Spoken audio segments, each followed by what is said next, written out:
Que faire si vous ne savez pas qui vous êtes? Si vous avez plus de 30 ans et vous essayez de répondre à la question qui vous êtes, cette vidéo pourrait vous intéresser. Les personnes qui s'interrogent sur la question qui elles sont, ce sont souvent des personnes qui, à un moment de leur vie, n'ont pas pu vivre et pleinement exprimer telles qu'elles étaient.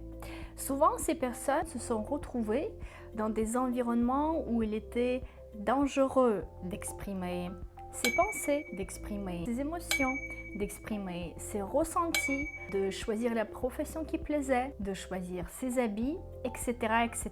Parce que c'était peut-être en contradiction avec les goûts familiaux, avec la classe sociale, avec les préférences des parents. Les personnes pourraient ressentir du danger à être soi-même, du danger à s'exprimer telles qu'elles étaient. Et ça aurait pu arriver aussi bien dans l'enfance que dans la vie adulte. Chez les personnes qui se sont retrouvées dans telle situation, un mécanisme peut se mettre en place qui consiste à dire si je m'exprime tel que je suis, alors je vais être rejetée, je vais être exclue, je ne vais pas être aimée, je ne vais pas pouvoir faire partie du groupe de façon à pouvoir exister, coexister avec les gens autour d'elle. Quelles étaient leurs vraies émotions? Quels étaient leurs ressentis? Quels étaient leurs goûts? Quels étaient les talents les plus profonds? D'accord? Et donc, elle commence à s'adapter inconsciemment. Elle commence à introjecter tous les goûts et toutes les préférences du monde extérieur de façon à ressembler aux gens qui l'entourent. Alors que tout le potentiel, l'énergie, la motivation, le drive, etc. se trouve à l'intérieur dans toutes ces parts que la personne a décidé de nier. Tôt ou tard, la personne, elle arrive à un moment de sa vie où il est plus possible de fonctionner de cette manière. Elle ressent de l'apathie, elle ressent un manque d'énergie, elle ressent une perte de sens.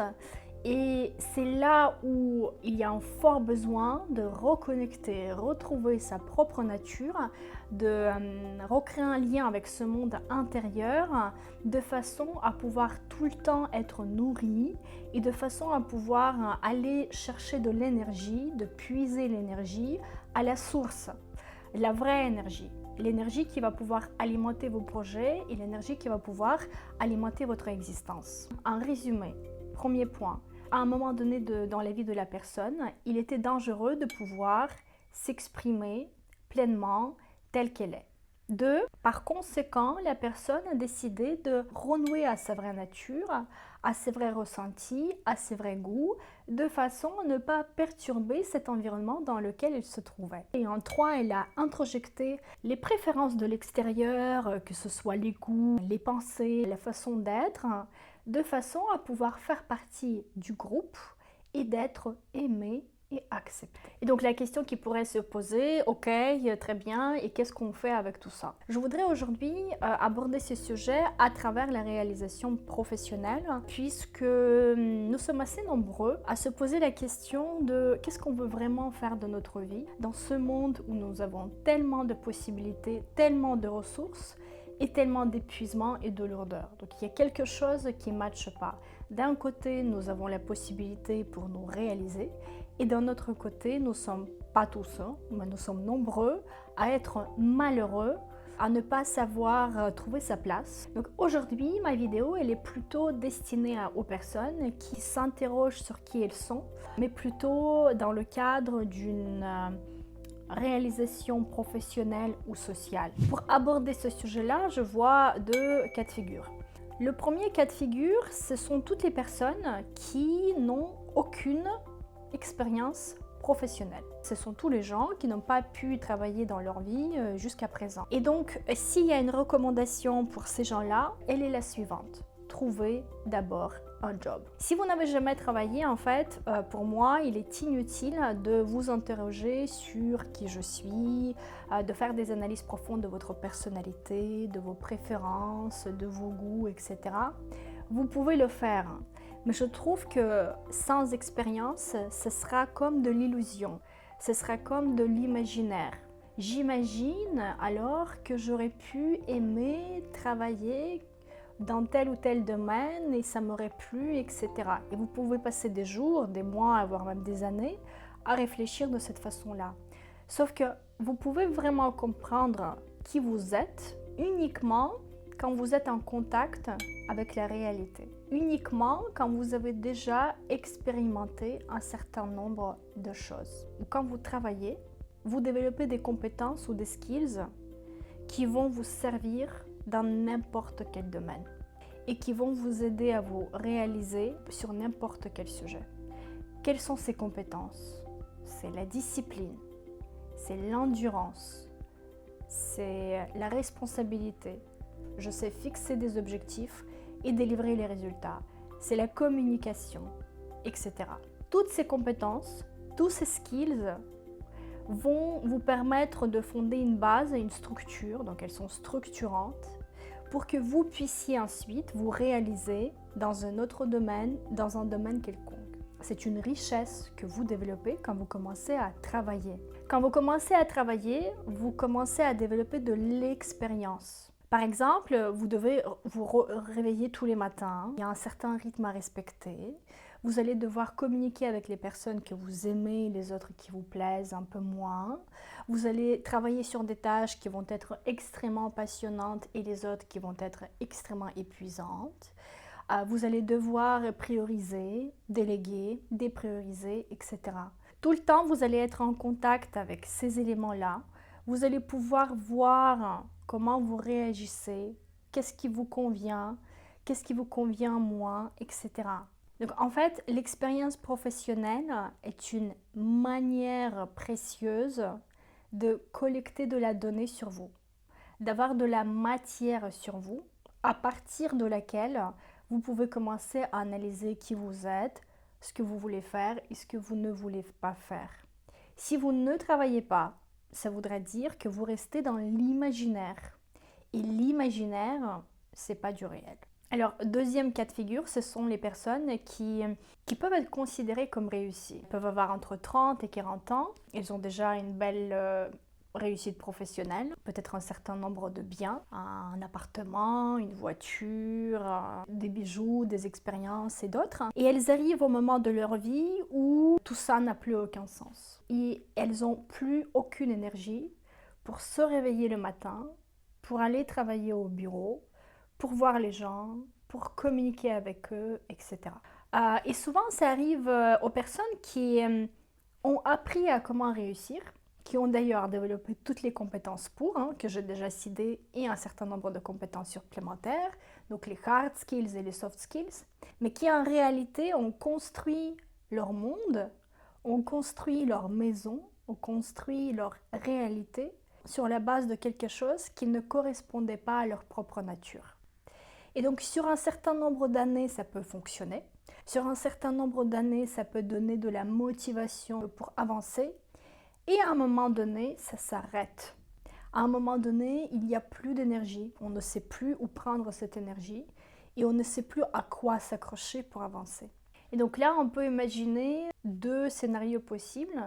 Donc un, c'est de poursuivre, de vivre la vie telle qu'elle est, peut-être uniquement en s'appuyant sur votre volonté. Et je ne sais pas si ça peut fonctionner sur la durée de la vie.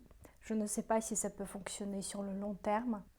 Et d'un autre côté, vous avez la possibilité de commencer à vous interroger sur vous-même. Commencer à explorer vous-même. Et donc commencer à transformer votre vie. Et donc si vous voulez commencer, il y a 3 choses que vous pouvez faire dès à présent. Et la première étape pour les personnes qui ont perdu le lien avec eux-mêmes, c'est de renouveler la capacité à ressentir. C'est mettre les ressentis en priorité dans votre vie. C'est se poser la question de comment je me sens ici et maintenant. Comment je me sens quand je bois cette boisson. Qu'est-ce qui se passe avec moi quand je suis en contact avec cette personne et cette personne. Donc vous essayez de réapprendre à vous écouter et réapprendre à ressentir. Ressentir quoi? Ressentir les émotions quelles qu'elles soient. Agréable ou désagréable, et de cette façon vous réapprenez à votre corps d'être traversé par les états très différents. Ça vous permet de faire quoi? Ça vous permet premièrement de réapprendre à ressentir et de savoir verbaliser ce que vous ressentez. De savoir dire, ok, là c'est super, là c'est moins bon, là c'est agréable, là c'est désagréable, là c'est savoureux, là pas du tout. D'accord? Vous essayez d'être attentif à ce qui se passe avec vous au contact de l'environnement extérieur, que ce soit les gens, les endroits, les choses, les boissons, la nourriture, etc. Ça, c'est vraiment étape numéro 1, c'est réapprendre à ressentir. Deuxième étape, c'est identifier les sujets qui vous intéressent, les thèmes sur lesquels vous passez du temps, les formations que vous payez, les podcasts que vous écoutez, les sujets qui vous intéressent sans être payés. Donc vous essayez vraiment d'être attentif à tout ce qui vous fait animer, tout ce qui vous attire, tout où votre énergie elle se dirige. Et quand vous faites cela, quand vous les identifiez, bien évidemment, essayez aussi de comprendre ce qui se passe dans votre corps quand vous pensez à tel ou tel sujet. Peut-être vous ressentez de l'inspiration quand vous faites quelque chose. Peut-être ça vous stimule si vous, je sais pas, vous réparez les motos. Peut-être vous sentez une détente profonde, etc.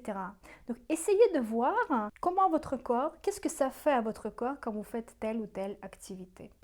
Donc si vous voulez vraiment transformer votre vie, commencez par formaliser les thèmes qui vous inspirent et qui vous donnent de l'énergie ou qui vous donnent un ressenti quelconque, permettant de vous harmoniser et de retrouver un équilibre plus profond. Un exemple tout simple, une femme entrepreneuse ou responsable d'équipe ou une project manager ou quoi que ce soit, qui peut travailler, qui peut aimer l'analyse, qui peut aimer les finances, qui peut aimer quelque chose de très structurant, peut très bien s'intéresser au design de son appart, à l'esthétique de ses vêtements, aux objets précieux, à quelque chose qui est beau. Et c'est pas quelque chose qu'elle choisit, il faut vraiment comprendre que c'est comme des valeurs en fait. Toutes ces prédispositions, ça nous habite, ça vit à l'intérieur de nous, ça a envie de se manifester dans le monde. D'accord? Et donc si cette personne-là, si cette femme s'interdit de s'intéresser à la beauté et de faire vivre son animus, sa féminité intérieure, elle va être dominée par cet aspect-là, où elle va être tout le temps en bataille avec elle-même pour que cet aspect d'elle soit moins présent, prenne pas autant de place, etc. Et ce sera toujours une tension pour elle. Elle va toujours se sentir comme déséquilibrée. Donc le mieux qu'elle puisse faire, c'est de remarquer qu'il y a ce genre de choses qui l'habitent et lui donner de la place. Ça ne veut pas dire qu'il faut quitter son job et ouvrir un magasin de fleurs ou du design intérieur. Ça veut dire qu'il faut réaliser qu'il y a cette envie en vous et lui donner de la place. La forme, vous choisissez laquelle vous plaît. Et là, nous arrivons à la troisième question à se poser. Quelle est la part de moi à laquelle je ne permets pas de s'exprimer? Quelle est la part de moi que j'essaie de nier, que j'essaie de cacher, que j'essaie de minimiser? Et ça peut être tout ce que vous voulez, soit un rôle social, soit un état en vous, soit autre chose. Peut-être vous êtes quelqu'un qui aime tout contrôler, vous êtes quelqu'un qui aime être leader sur tout, partout, et de temps en temps vous vous dites que ça pourrait être bénéfique pour vous d'exprimer votre vulnérabilité, d'exprimer le fait que peut-être vous ne savez pas tout, d'exprimer le fait que vous pouvez être fragile au certain moment de votre vie. Et il se peut que vous ne le faites pas, puisque vous vous dites « je n'ai pas le droit de le faire ». Si je le fais, tout va s'effondrer, etc. Donc vous ne laissez pas à votre part subtile, peut-être fine, peut-être fragile, de s'exprimer, alors qu'elle a des choses à vous dire. Ou peut-être vous êtes une femme et vous ne vous permettez pas de vous habiller d'une certaine façon. Parce que 1, 2, 3. Pareil, ici, vous pouvez regarder comment vous pouvez vous aider à exprimer cette part dans ce monde extérieur pour vous libérer en fait et pour vous unifier davantage. Sur cela, je vais terminer ma vidéo. Si elle résonne pour vous, n'hésitez pas à commenter, à vous souscrire à ma chaîne et je vous dis à très bientôt.